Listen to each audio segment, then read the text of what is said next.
Regular board meeting for October 15th. Please call the roll. Boyles. Here. Gray. Here. Riley. Here. Tillman. Here. Any items to be added, changed, removed from the agenda? Yes, under presentations, 13A, we need to remove recognition of Patrick Callahan's 15 years of service, only because he's not going to be here tonight. Right, he's out on work-related matters today. Correct. Are we going to postpone this to next month? Yes, yep. The cake is for tonight, but We have another cake? I might eat We're it going to now. save it. Just save it. Don't worry about it. It'll still be good. Don't worry about that. Oh, I need to do it. Stand for the pledge, please. Allegiance to the flag of the United States of America and to the republic for which it stands, one nation, under God, indivisible, with liberty and justice for all. Okay.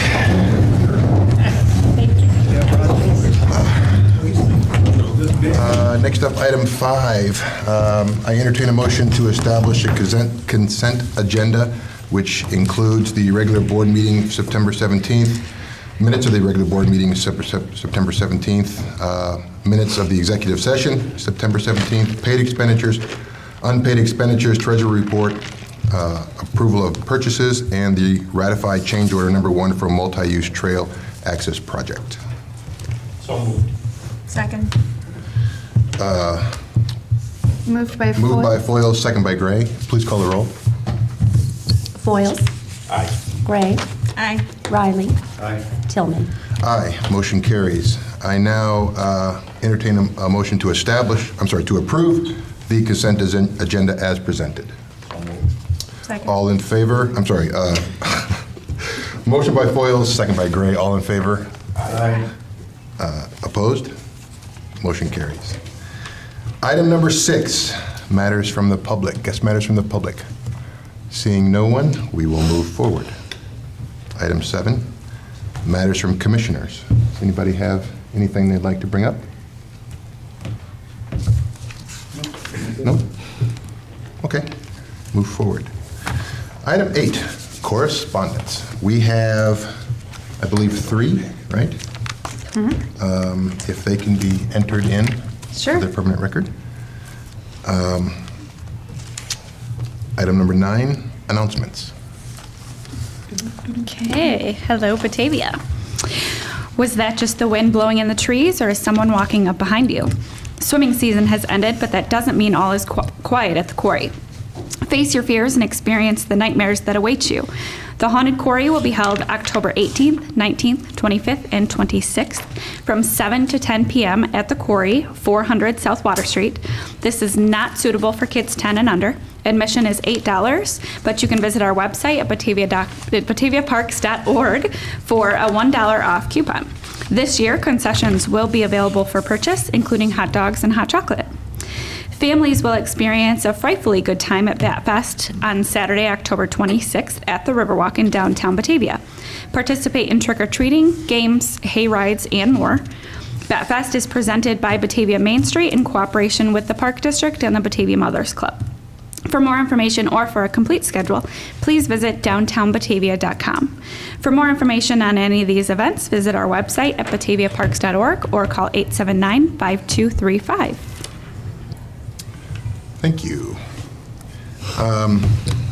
Item number 10, affiliate reports. Today we have Mike Popella and Pete Corkin from Batavia Youth Football, and celebrating their 10th anniversary today, or this month.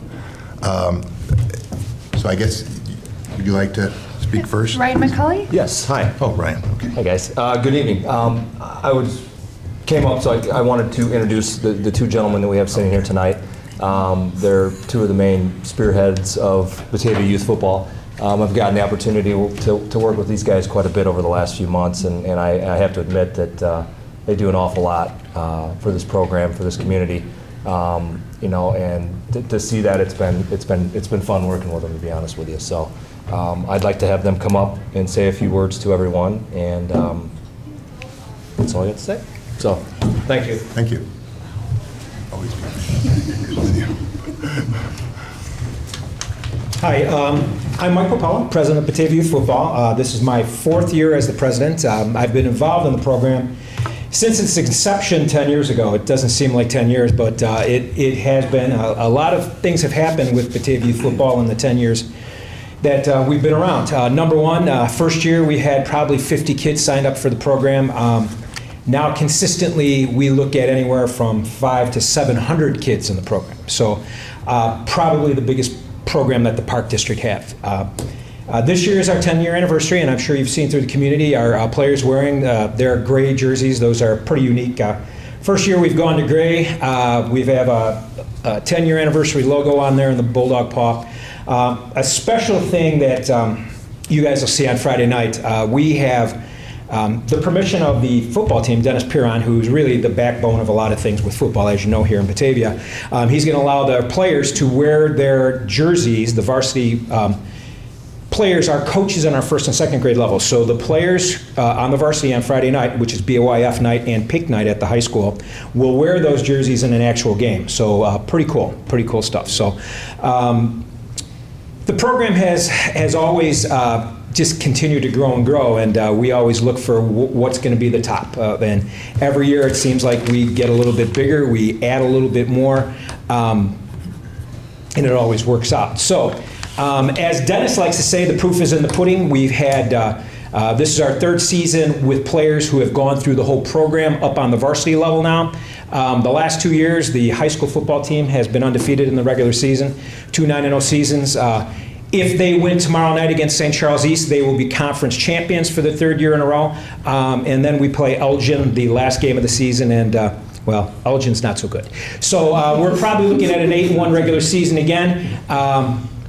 Dennis, as the head coach for the last 3 years, he's only lost 2 games, and those 2 games were in the playoffs. So let's see, he was 21, so he'll be almost 30 wins and hopefully no losses this year if we win a state championship. So I'd like to turn it over to Pete Corkin. Pete is really, we call him the 1st through 6th grade touch flag commissioner. He's really my vice president. So Pete handles everything on the 1st through 6th grade level. I take care of the 7th grade tackle program, and that's equipment and everything that you guys really wouldn't want to do. So I take care of it. So I'd like to introduce Pete. He'll tell you a little bit about our 1st through 6th grade, and then we can open it up for questions. Pete Corkin. Hi, everybody. I'm going to start off by saying thank you to Ryan. Ryan has been a wonderful help this year, and Jeff Clark as well, has come out to actually help us set up the fields on Saturday morning. So that in turn takes a lot of time, takes probably about an hour to set up all the fields that we have. So thank you to the 2 of you.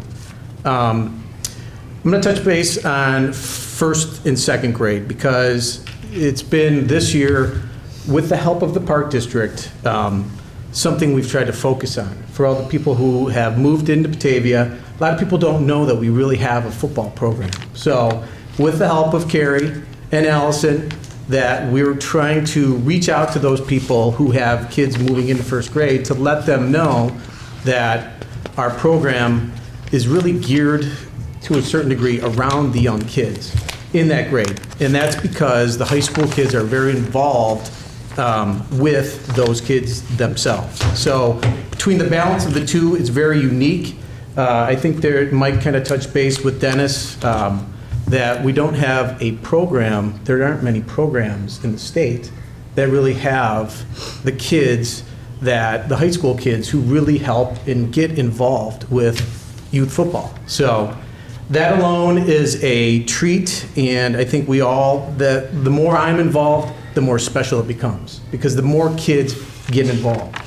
So that's unique. 3rd and 4th grade, and that is touch football. 3rd and 4th grade, we start flag football. So we do the flags, the kids start quarterbacking, they do their own thing. So they're more independent, it's a step up for them. They really have fun, the coaches are there, they teach them plays, but they're still doing their own thing. And like we've always called BYF is backyard football. So it's you know, for you parents, it's very simple. And the simple thing is, as you know, we don't keep score 1st, 2nd, 3rd, 4th grade. Practices are limited to an hour a week. Games are always on Saturdays at the same time. So, it's very simple. All the kids that are involved can also play any other sports that they want to play. So it's a good addition, and it keeps those kids interested in football. 5th and 6th grade this year, what we've done is we've made it a little bit more competitive in regards to what we've done in the past.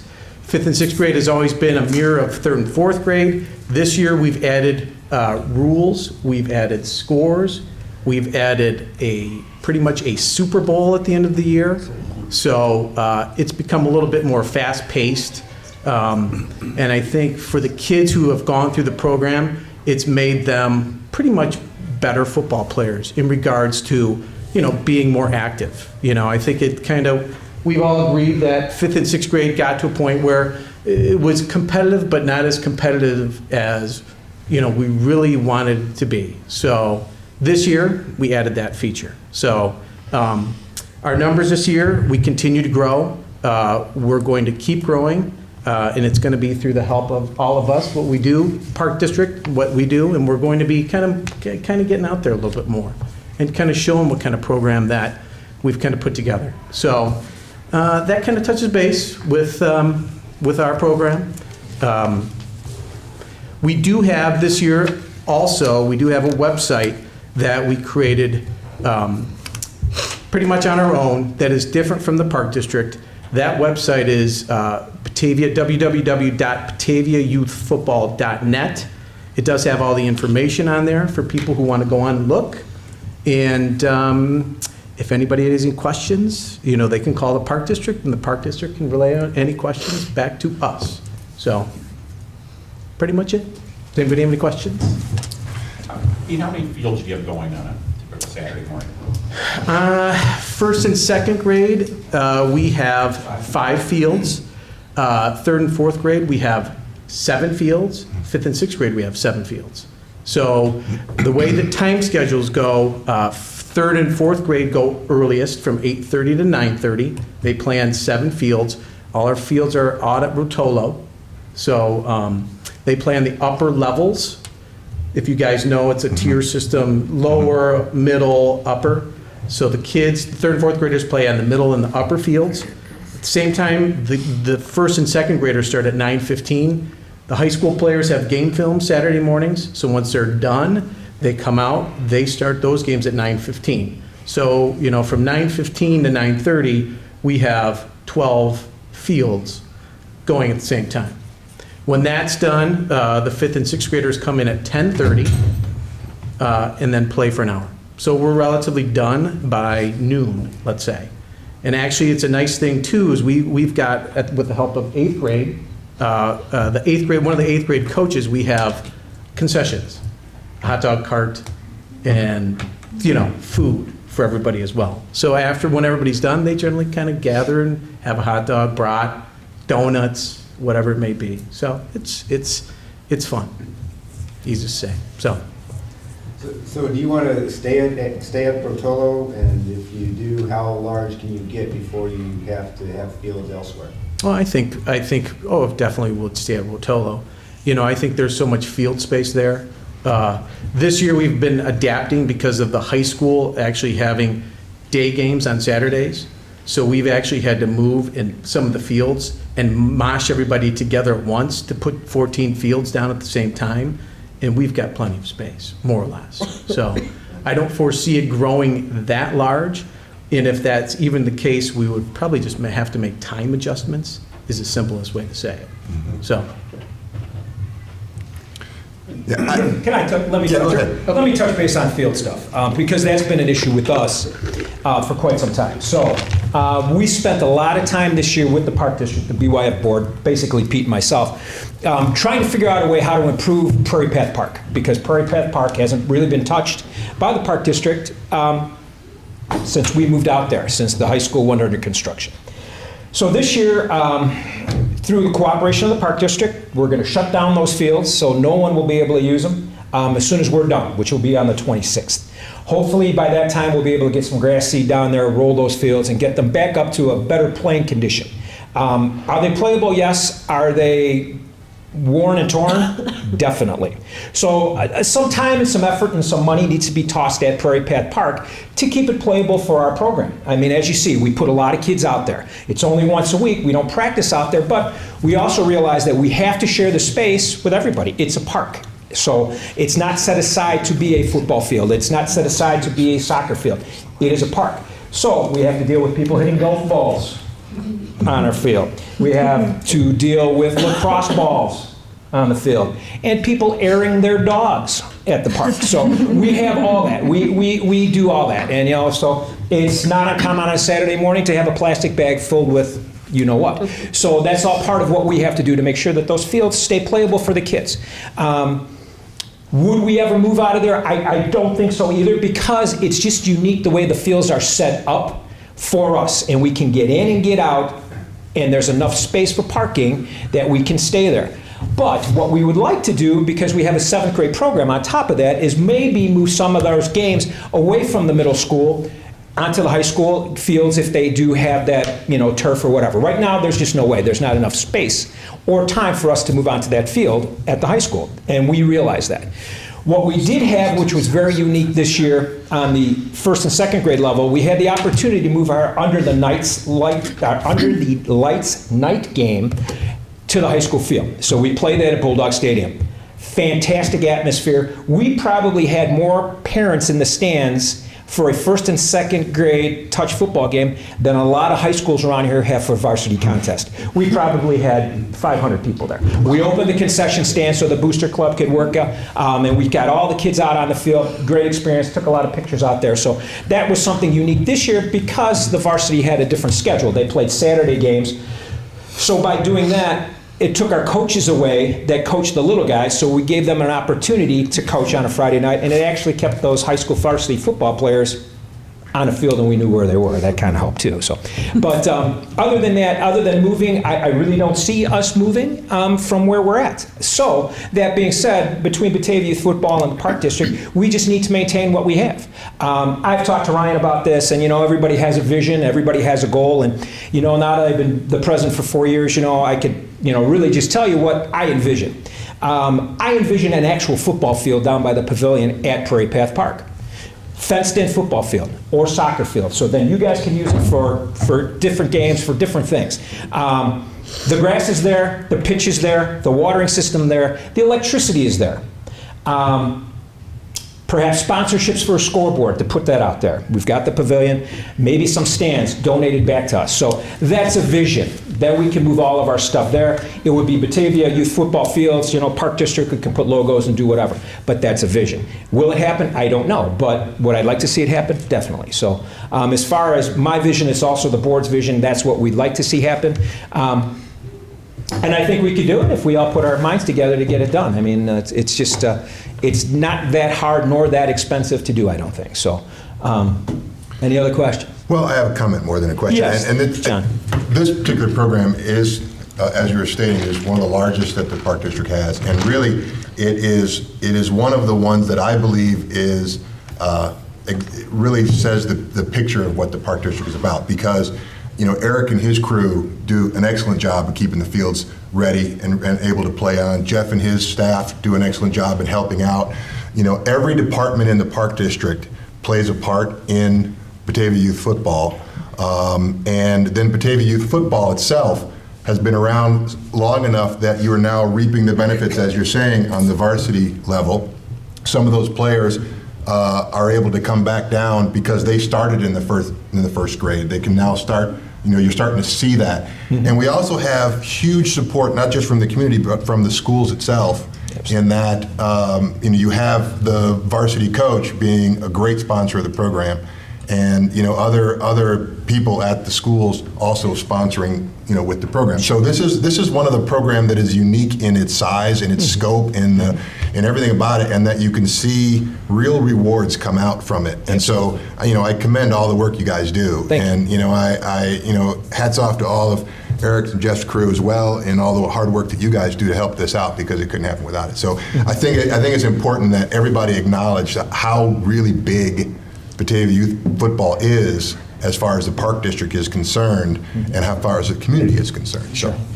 Just as a side note too, We have teams, actually, we put together that come in from the Canelan area, this Canelan School District, because they just play tackle football out there. The philosophy is to get as many kids to enjoy the sport as we possibly can and have them continue to enjoy it. We don't want to see first and second graders play tackle football and have a bad experience and never play again, because those kids could be huge athletes down the road, and they're scared to play football. We also have teams from Geneva that are come in, St. Charles that come in. So the Sugar Grove, right? So I mean, they're just it grows by word of mouth. We really don't do a ton of marketing on our end for it. I mean, I suppose we could do more and more and more, but you know. It's a self-sustaining thing now, which is nice. It's nice to do. It's nice to be part of. And to add to that as well, I do want to let the board know that we have been in contact with BYF and Mike and Pete specifically to develop a promotional timeline for next year. As soon as their season's over, we'll be able to meet with them and to actually put a plan in place so that they don't have to come to me last minute and say, hey, you know what, I want a banner, or I want this on Facebook, or you know, we need an email blast set out. We're going to do that all ahead of time so that for next year, once registration starts, we'll have on our schedule, email has to go, or a press release has to go out this date, or you know, things like that. We'll add those in so that BYF is getting the marketing that they need. And can we make sure that websites are tied together? They are. Okay. Yes. And On our webpage. are they also tied to the scheduling piece that I know? No. Right, okay. We might want to look at that for future, just, because that's huge. Yeah, okay. I mean, Batavia Youth Football, it's an excellent feeder program into the high school, and Yeah, we can call it a feeder program. We tried not to before. We'll call it a feeder yeah, program. it's safe It's a to feeder- say, it's after a 10 feeder years, 10 years, it's After safe 10 to years, say. when you have varsity players coming down and coaching the kids where they used to be, we can call it. It's a Yep. I mean, there's a huge value, and, you know, and certainly Mike and Pete, the two of you should receive a lot of the credit for where the program is today. You've stuck with it from the very beginning, the growing pains.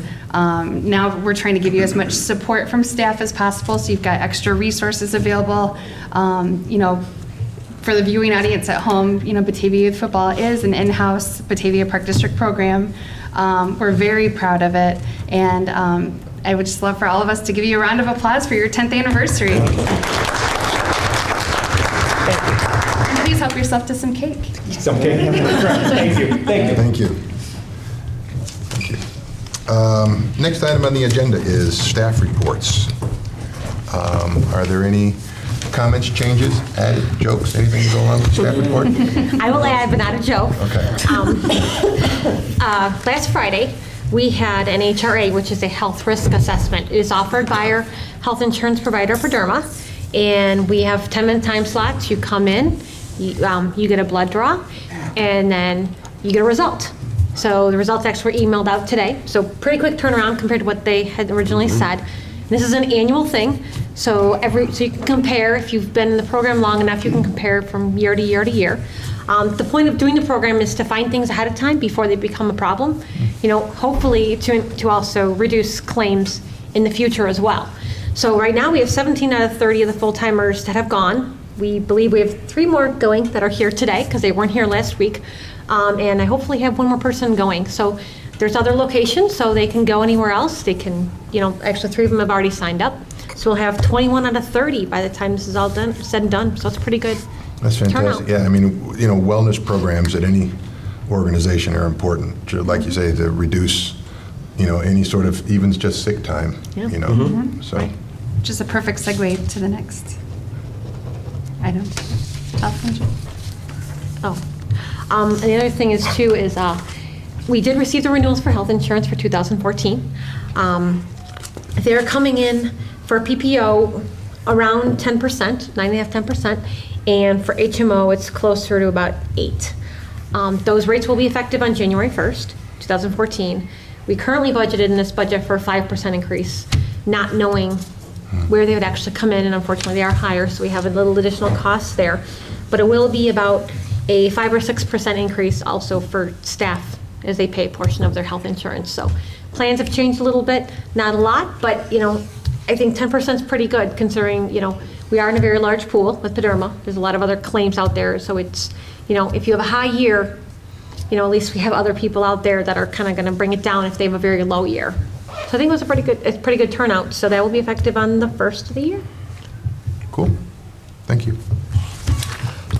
I just wanted to update in Rita's report here, which I contribute to, our Paderma Loss Control, the park section, which was our last piece to be reviewed, was done on the September 26th. We received that report back as to their accomplishment on that one, and they got a 95.5% out of the box. And there are some other things that these guys are going to be working on that we can turn in before November 15th, and we will get more credit for those. Some things that they actually were already working on.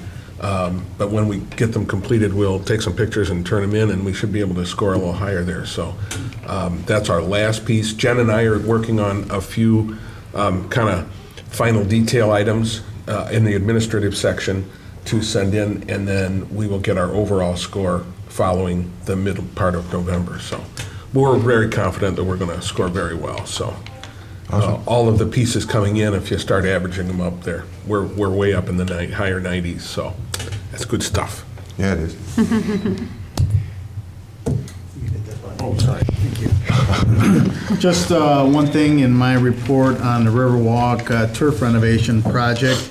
I had put on there that we had scheduled to start laying the sod in the excavated area on last Wednesday, weather pending, and we were in fact able to stick to that schedule. Kim and her crew were able to finish the install. Looks phenomenal. We implemented a watering schedule throughout the holiday weekend, and things are looking really, really good. So we amended the soil, so I'm hoping we will get rid of the alien spots that were down there and left over from some damage on previous renters years ago. And it looks great. So just this morning I was down there early with a cup of coffee before most people get up, and got to share the sunrise with the nice green sod and a sprinkler going. So I was very pleased with the outcome. So if you happen to go drive down there, take a look. Nice work on the Peace Bridge as well, using those extra boards. Yeah, it was that's a nice find. Yeah. We'll take that. An Ericism. Yeah, definitely. Thank you for noticing that. Just one update from the rec department. That is, we've been working hard this fall on our special events. We've had quite a few either that we've completed or we're in the planning process. So we had our skateboard competition again. It was a beautiful day. There was only 20 participants, but we did have it, and we did talk to a couple other park districts that had to cancel theirs because they didn't have enough attendance. So we did feel good about that. And we had mom-son wagon rides at West Main Street at the end of September, and that was really popular. The moms had and the boys had a great time. And then this weekend and next weekend coming up, we have our haunted quarry, so we're working hard putting that together.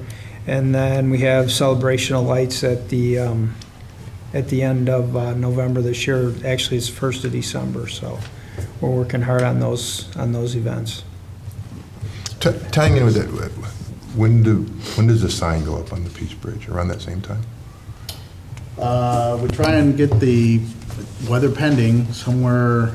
I can't remember if it's before Thanksgiving or just after. Yeah, I don't remember either. Okay. So it's around that same time? Yeah. Okay. Yeah. Okay. Well, about a month. Okay. Thanks. Okay. Question for you. Yes. I see that the youth basketball tried out, and they had 76 boys for fifth and sixth grade, and then a few less for the fourth grade. And so those kids, when they start practicing, do they typically practice at the elementary schools then, from now until? Actually, I'm going to let Ryan answer that. He can answer that better than I That's a can. good call. all over that. Very good call. I get to stand up on the podium again. Perfect that you were here. Actually, what we're doing is we've got a multitude of places that we'll be using. I booked out Louise White, Alice Gustafson, Rotolo, and then also the field house at Batavia High School. Our time is going to be a little bit short at certain spots at the high school, but we've got the majority of the approval at those places. So typically, those are the 3 spots that they'll use, the majority of the time, sprinkled in a little bit at the high school too as well. So those times, like 6 and 7 at night at the elementary schools, and then Yeah, Saturday mornings? Or? Pretty much everything that we have during the week will start at 7 o'clock because the schools have, things going on. Except for Louise White, we can get in there at 6. We won't use it on Thursday nights because we have adult volleyball in there, but, pretty much every other night. And then we've got it all day Saturday, and in the afternoon on Sunday, we have Louise White. Rotolo is going to be a little bit hit or miss because they've got, 8 teams at 7th and 8th grade with their A and B teams. The 3rd and 4th grade program that John and I are running, we'll do that Saturday mornings, but we have to move some times around on certain dates because of gym availability. You know, off the top of your head, with the smaller kids, do they have to practice till 10 at night at some of these elementary schools too? No. With the little guys, it'll be spread out enough where, the latest you'll be done is 9 o'clock, and that's kind of stretching it, but again, it all comes down to gym availability. How's that? I mean, it sounds like you have some gym space. Is it working out that way, or? Well, we've got 10 teams right now between our 3A teams with 4th, 5th, and 6th.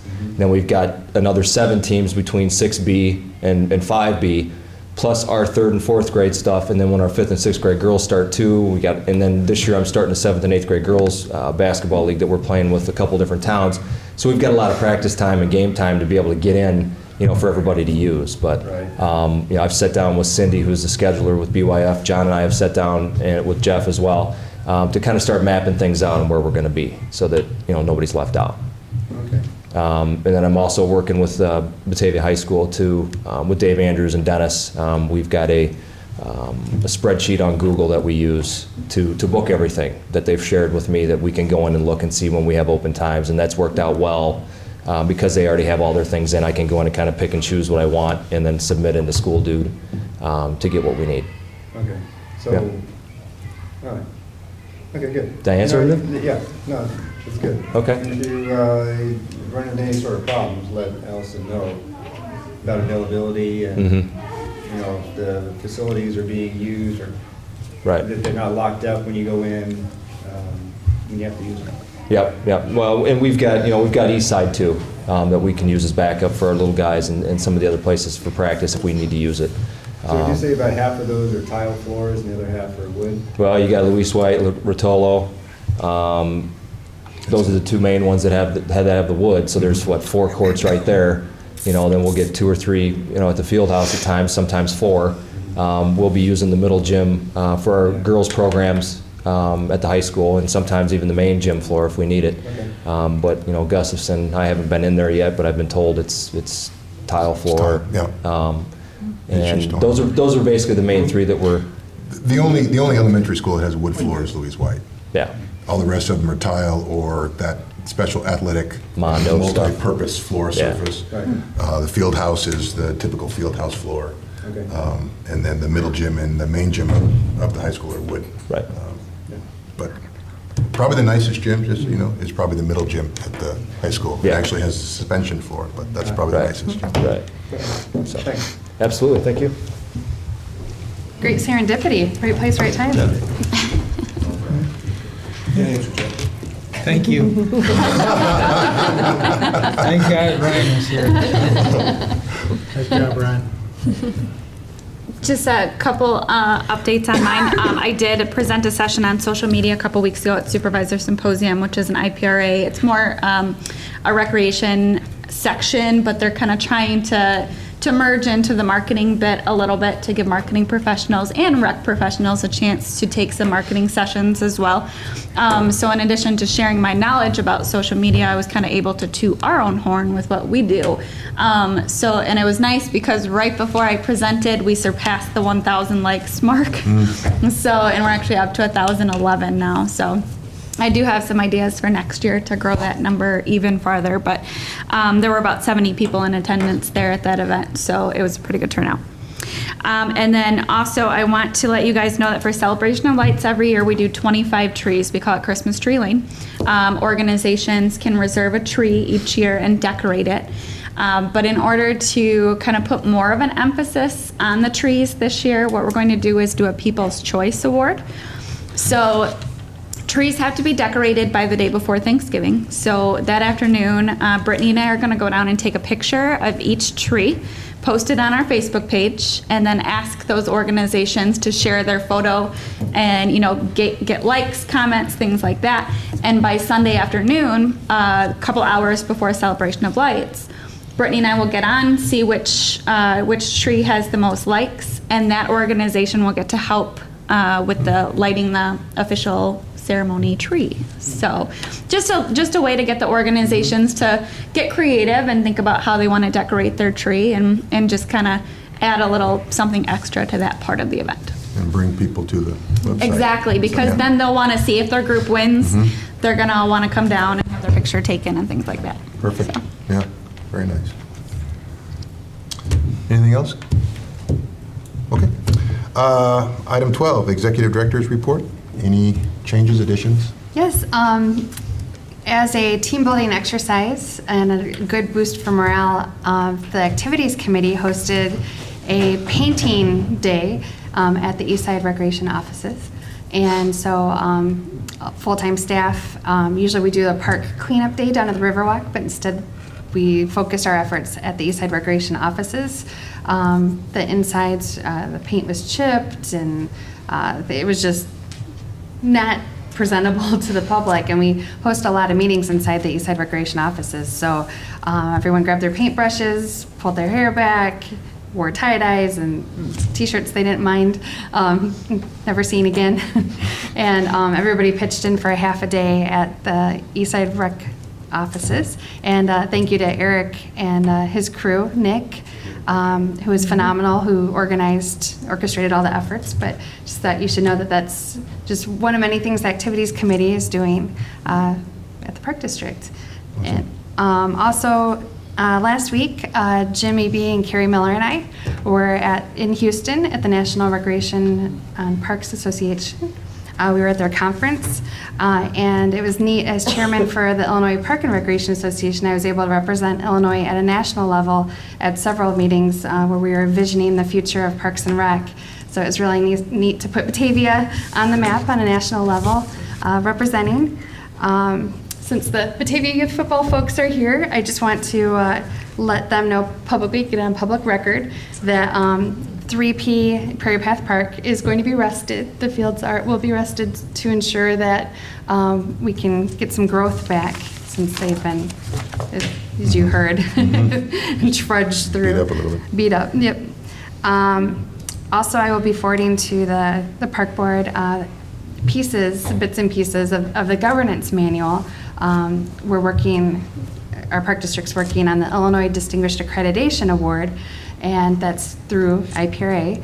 And it's an effort to really, put the house in order, checks and balances, and the governance manual is a big piece of that. And I've been working with Ansel Glink on that, so I will be giving sections of it to all of you throughout the next 6 months. It's lovely reading. And last but not least, and thank you for letting me be a microphone hog here, sorry about that. I will be polling the board for availability for a special board meeting early November to discuss the budget. So I'll be looking for that email in an inbox near you. And that's a wrap. Great. Any questions about the Executive Director report? Item 13B, the annual operations report for Hall Quarry Beach. We have Amber Smith here to give us that report. Well, it's not just me. Carrie Miller's going to help me today. Well, to start off, when it rains, it definitely pours. And for outdoor pools this year, boy, did it. If you run an outdoor pool, which I'm sure Gary can relate to me, especially up here in our area, it was not the best summer, but I do have quite a few positive pieces in my report as well, though. But with that being said, I know Eric is our go-to person for Mother Nature. He has the direct phone number. So if you could please, I'm putting my request in early. If you could please call her and tell her we want a summer like last summer. A lot of hot days. That worked out wonderful for the Corey. So if you could please do that for me. I will try my Okay, best. that would be great. What was that number again? Secret, I can't share. Can you turn the camera off real quick? No, I'm just kidding. Kidding. Well, this season, the Quarry was opened on June 1st and was open through August 18th. We were actually open 68 out of the 79 days, and that was due to cooler weather, a lot of rain that we had, especially earlier in the summer. And this was compared to last season, where it was felt like 90 or 100 degrees every day, and we were open all 79 days last summer, where this summer it was only 68. And a lot of the times, our busy time, we're normally pretty busy around the 4th of July week, because a lot of families take off for vacations and they come down to the Quarry. Well, this year, July 2nd and 3rd, we were actually closed because of the cold weather. It wasn't even 70 degrees out, which hardly ever happens, especially in Illinois. So that was, that hurt our attendance too. Despite the cool weather, though, we did see quite a few season passes sold this year compared to last year. We sold a little over 1,500 season passes, where last year we sold 1,600. So pretty close to the same amount as last year. So that was great to see. That was, Carrie helped me do some marketing for the season passes. We did gifts this year as well. So I think that entices people. Everybody likes to get a free gift, and a lot of businesses offer that. So I think that did help, with the season passes this year as well. Our daily admissions was significantly down compared to last year, but like I said, that was due to the cool weather. A lot of people, if they see 60 out that day, rainy, a lot of people decide to make other plans inside or at other places that doesn't require swimming. Also, I wanted to go over our starfish audits this year. Every year, we work with the staff on their scanning. That seems to be where we score low at sometimes. Well, this year we did a phenomenal job, and the staff did a great job with that this year. Our scanning was one of the best that Starfish has seen this summer. So I was very happy to see that. They were very complimentary on our scanning this year, told us that we did a great job. And working with Rita, I already received reimbursement from Starfish Aquatics for all 3 audits already, because sometimes they kind of lag a little bit, and sometimes we'll see December or January with us getting the checks. But this year they were on top of it. We did well, and we got reimbursed for all 3 of our audits this year. So that was great. Thank you, Rita, for your help with that. Thank you. Next is swim lessons. Despite the cooler weather, we actually we saw an increase from last year with swim lessons, which was great to see. Just me being down there in the mornings, talking with parents and grandparents. They were saying many good things about our program. They really liked our instructors, and they referred new people, that have never tried swim lessons at the Quarry to come down, and that, by word of mouth, by them spreading the word, advertising on our website and our brochure, we did get more people to register this year than we did last year, and we got several compliments on that. So that was great to hear, even though our water, some days would be a little cooler than other days with the temperature. Also, Carrie's going to take over. Sorry, I'm on to my next part here. Carrie's going to take over, and she's going to go over the marketing area. We worked with several different vendors this year, I should say, to help sell our season passes, to buy coupons and things like that. So I'm going to let Carrie take over for a minute.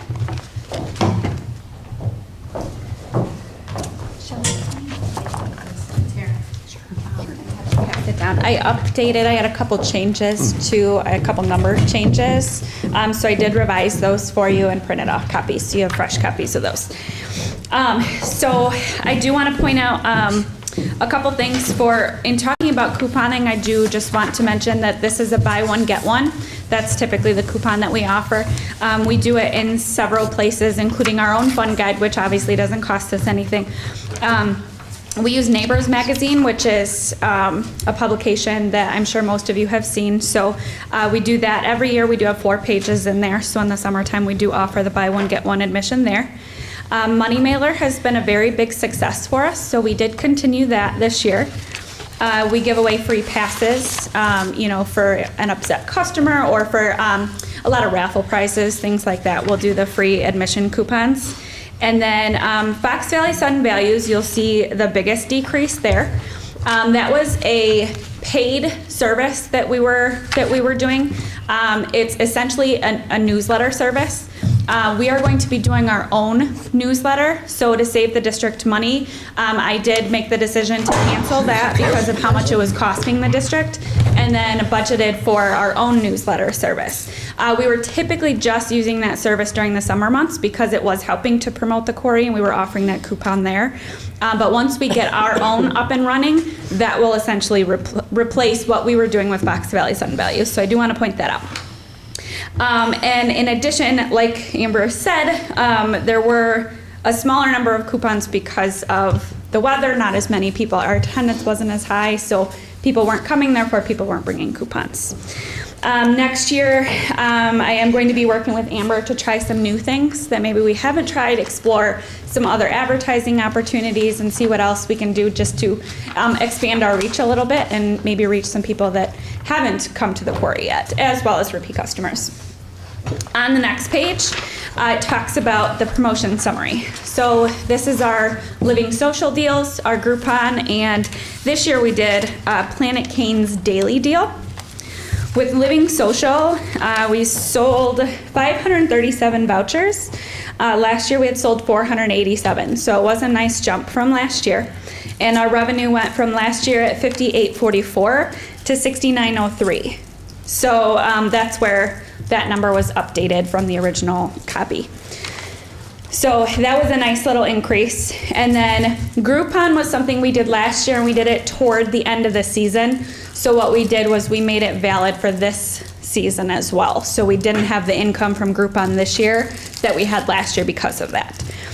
With the daily deal, we got just short of $2,000. So our total revenue just through promotions, this did not cost the district anything. It's essentially, they offer the deal. We get 50% of the revenue, and in Living Social's case, they gave us 60% of the revenue. So they do all the work to market it. They send it out to their database. Like I said, 537 vouchers were purchased, and then we received 60% of that revenue.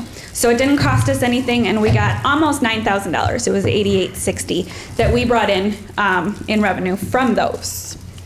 Then with Planet Cane, what was nice as an additional selling point, whatever we received in revenue, we also receive in advertising dollars. So not only did we get $19.58 in revenue, we got a check from them, we now also have that same amount in advertising credit, essentially.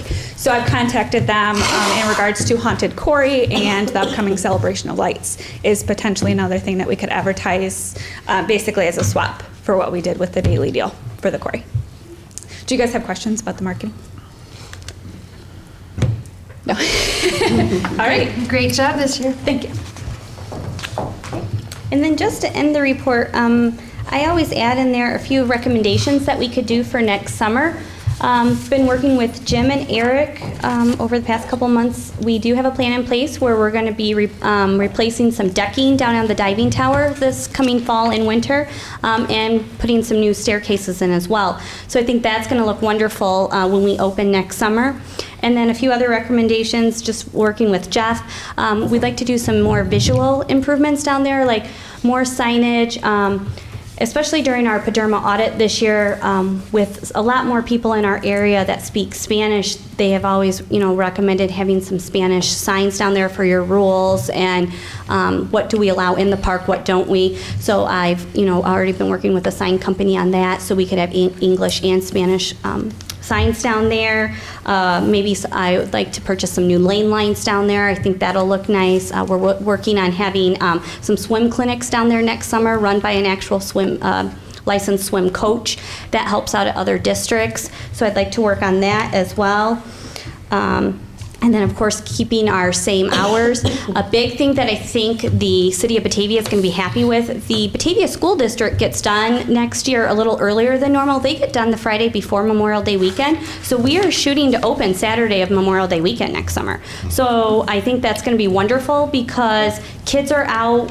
What better thing to do, especially if we can have better weather, Eric? That's your job, especially if we can have better weather, great weather Memorial Day weekend, something fun for families to come down and do since the kids are out of school. So we're shooting for that. We want to have our Way Back Wednesdays back for next summer. That's a very popular day. So those are a few of the recommendations we'd like to do for next summer. And then lastly, at the end of the report, we always have the bottom line financials. And 75% of our expenses come from all of the pool chemicals, which we have to have down there, staff expenses, it's quarry staff come out of there, some full-time staff salaries come out of there, office staff, and then of course our utilities come out year-round too. And I've been working with Rita on those as well, because those don't come out just seasonally, they come out of the quarry budget year-round, because even though the quarry's not open, we obviously still have to be paying for our utilities. So I work really hard with my schedule every week down there, especially this past summer. If it's a cool day, we're closing early, or if our attendance is low, I do send staff home. Guards, if I'm able to, as long as we're able to. Admissions, we send home early. We try to do the best we can to keep our expenses low, especially since our revenue wasn't as high as this year due to the weather. Okay, does anybody have any questions? Yes, sir. How are the rentals advertised? The rentals we do through the brochure. We'll do it on our website. We do text alerts sometimes. We put them on Facebook a lot for different rentals. Anything else? We had a new Hawkbury Beach brochure designed as well that features it. Next year we have some ideas that I'm going to be talking to Amber and Jeff about to help with birthday party packages and rentals and things like that as well. I have, like I said, I have a lot of ideas that I want to really look at for next summer with the quarry to get rentals up specifically and to increase attendance as well. Yeah, we recognize that like retreats would be a perfect option to have the quarry.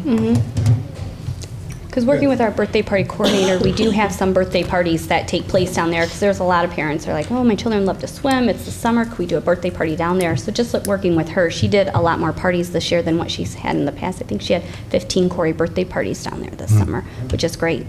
So. Cool. With Rita, raise your good weather line in your budget. Yes. Thank you. Anything else? All right, well, thank you for letting me come tonight. Thank you. Thank Nice you. job. Excellent job, Amber. Thank you. 13C, program review for the first quarter. Is that you, Jeff and Rita? Yep. Rita Hey, and Jeff. Jeff. Hey, Jeff. Well, Rita and Jeff have been working tirelessly around the clock on this. It's in both of their work plan goals. They dismantled the old, as you call it, the recreation programming analysis. And now it's from scratch. They took the building blocks and created a programming review. And so for first quarter, I'll hand it over to Jeff. Thank you. Okay, so Rita and I, as Allison said, have been working hard on trying to come up with a new and improved program review. We did take a look and looked at the old one. I shared with Rita what we'd done in the past. She has a lot of really great ideas. So basically what we did was come up with a new report that we're going to feature like every quarter. So before we were doing it at the end of every program session. Now we're going to do it every 3 months. Okay? We just think this is more timely. It may not end at the end of every program session, but we think this makes more sense in the long run, and we can give you the numbers in a more timely fashion if we do it this way. We tried to feature about 15 program areas that we thought were the ones that we feature during the year, and we took both the revenues and the expenses. We highlighted those, and as you can see, a lot of our programs are very cyclical. We have some programs right now that are done for the year; they're completed, and we have some that have just started. They just started in September. So, you can see as you're looking through this percentage-wise, you can see some of our revenues and expenses are both over and under, so we're trying to share with you both those areas. Some of them are because they're completed, or we've both we've spent, and we do a lot of spending up front also. At the beginning of the year, we get a lot of our supplies for the program. So that's why in the expense end, some of our percentages are a little bit higher because we do go out front and purchase a lot of our stuff. But I think this does a really good job of showing the cyclical nature of our programs, and that they don't all perform at the same level all during the year. They're different levels at different times during the year. So that's that part. The program statistics, we're pretty much using the same format that we did before, as far as we're trying to show the number of programs, the sections, the new programs that we offer, the programs that we delete, and then, of course, the accommodations that we make during the year to programs that have waiting lists, or people want to get in to a certain program where we've been able to make additions. So we're still trying to show you that, just in a little bit different format. And then the survey part, we've changed this around a little bit, in the fact that what we did here was we took a look at all our program evaluations. The rec staff sat down and we went through basically evaluation by evaluation, either the paper form that we get or the ones that we do online. And what we did was we just tried to gather as much information as we could, trying to take, and I do need to frame that, most of these evaluations that we get back are positive, okay? So what you're seeing here is mostly the positive stuff, because that's what we get back. Most of the time, if we have negative, and we do have some negative comments about our programs, not everything's positive, but most of those are either phone calls or we handle them individually during the session. So this feedback here is mostly from the paper or the website evaluations that we got. And what we tried to do is take, I always try to have staff take a look at, what positive can we take away, what additions could we possibly make or do differently than we're doing now. And what we did is we sat down, we took some of the highlights of the different programs, then wrote them all down.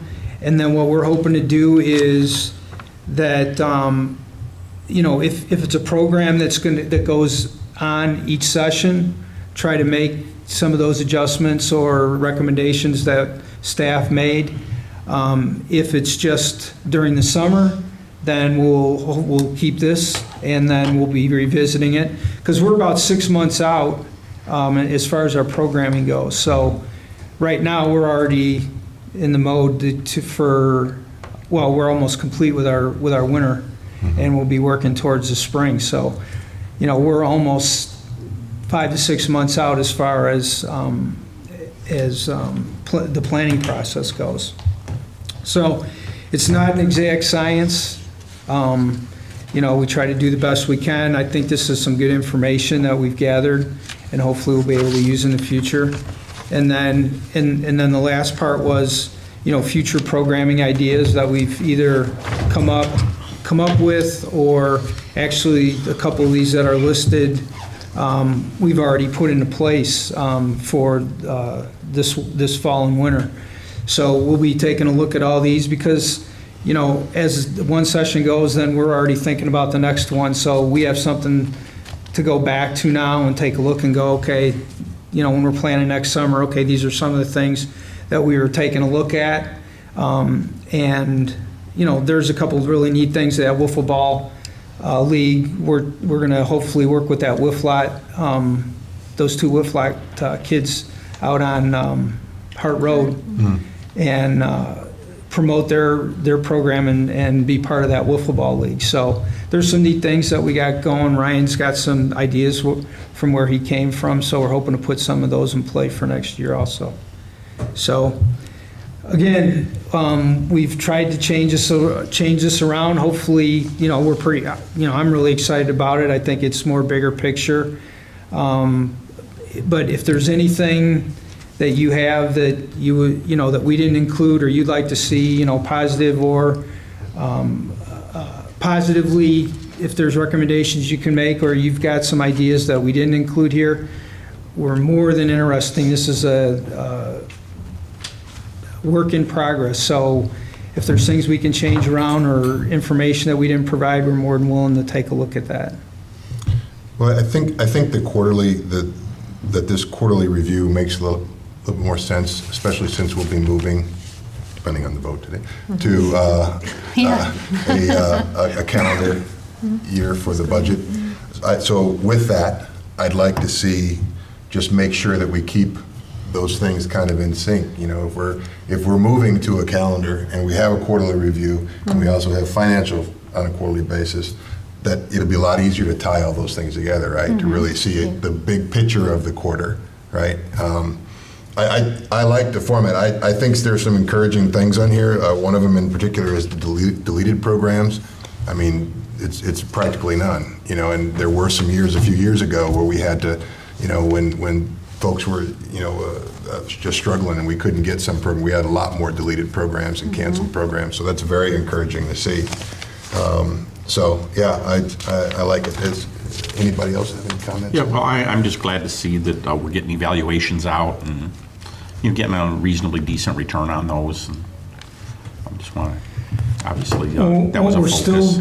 I didn't include that on this. We still, we sort of have gone away from, we were trying to get them out like each and every session. We still do, but we still are focusing one of the sessions during the year where we really go out and really try to get a high return on the evaluation. So because what we were seeing is people didn't want to do it every time, and they were going, well, we just completed it. So we're backing away a little bit from that. Now, the programs that we just offer once during the year, we still try to do those.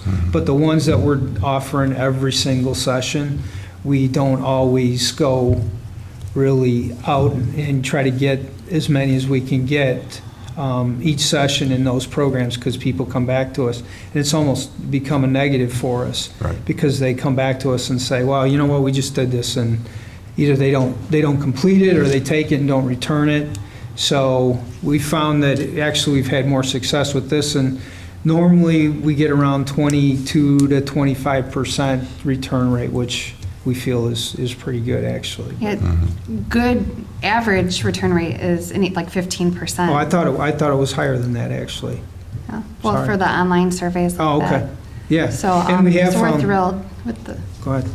Well, and what's neat about the online surveys, the software system that we have, the opinion meter, is that it comes with the web analytics, so we can break it down into every single question and, what demographic, if we really wanted to break it down into, what demographic answered this way, we can do that. So they can really kind of take the Rubik's Cube and look at it every single way that they can in the light. And there's really good, we do get some good information on there. And there's a lot, like I said, most of what we're getting is positive, and that's what you're seeing here, okay?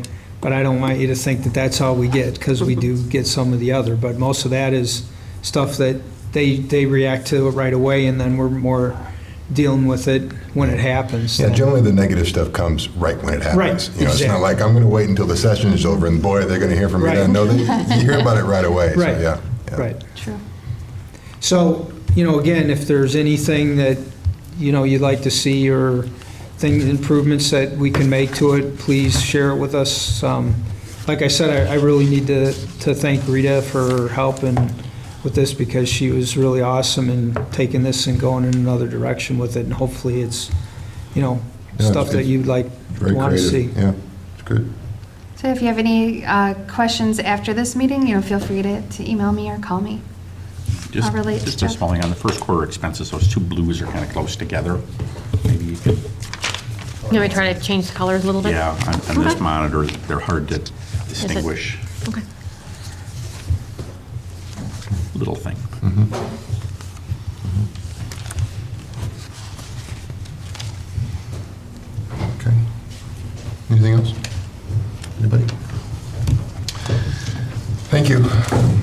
Thank you.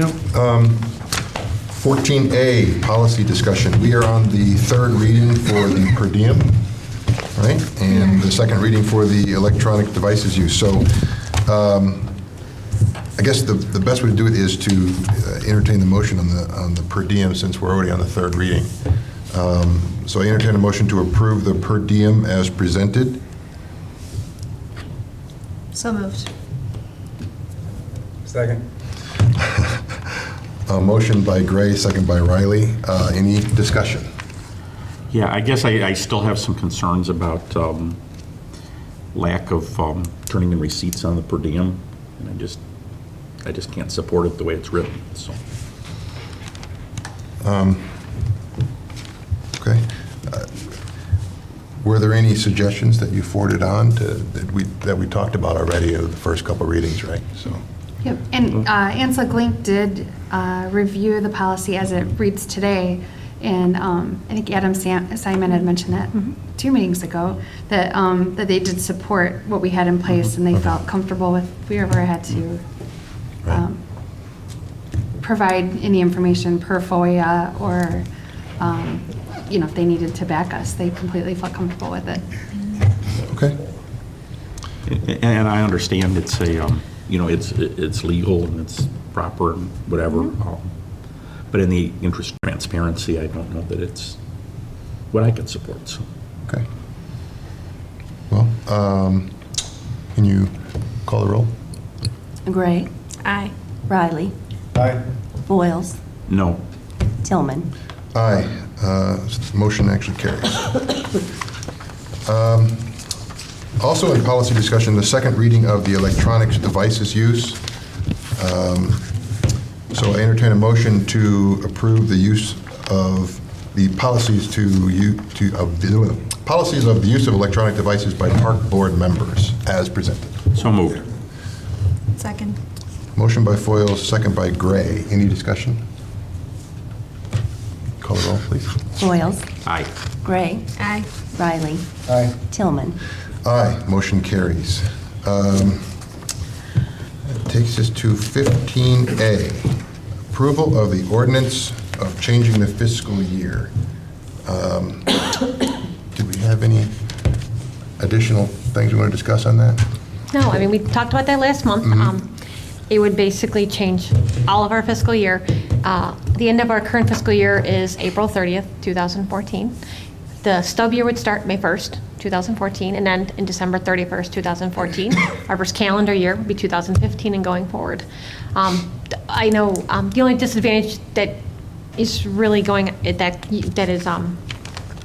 can be an advantage, but it's temporary, is it's an 8-month year that you see. So when budgets become presented, that's only 8 months.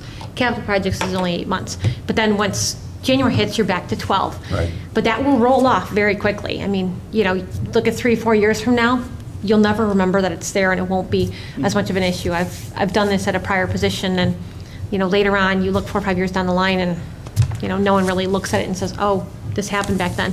It gets, you have to remember it for first few years. After that, it doesn't really make a difference. With any change like this, there's growing pains. Exactly.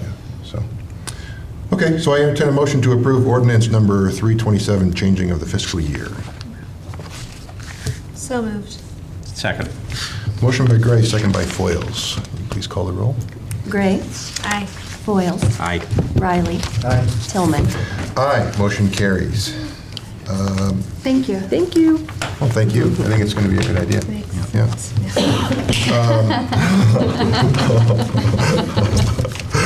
not every day. It's not every day you see a high five at a meeting. That's right. It's a high five at a board meeting. 15B, award of the contract for the replacement of ADA ramps at the Depot Museum. In your packets, you received the letter from PHN Architects that explained the bid opening, and the Green Up Landscape is the apparent low bidder at $38,267. Green Up are the folks that installed our Jones Meadow Park and the shelter out at Fiddler Farm. They have been around for a very long time and are very well respected in the industry. The ramp systems have been approved by the Historic Preservation Commission here in town. We went through that process quite a while ago before we really got deep into design to see that that would be okay. The comment there was that they were sorry that we had to put any kind of ramp on a building, but they understood that it was required, and on our 2 historic buildings. And if there's any questions. What are these made out of? They're aluminum. They're milled aluminum, so they are extremely durable. They are then powder coated, so they'll be dark in color, the architectural bronze. It's almost black color.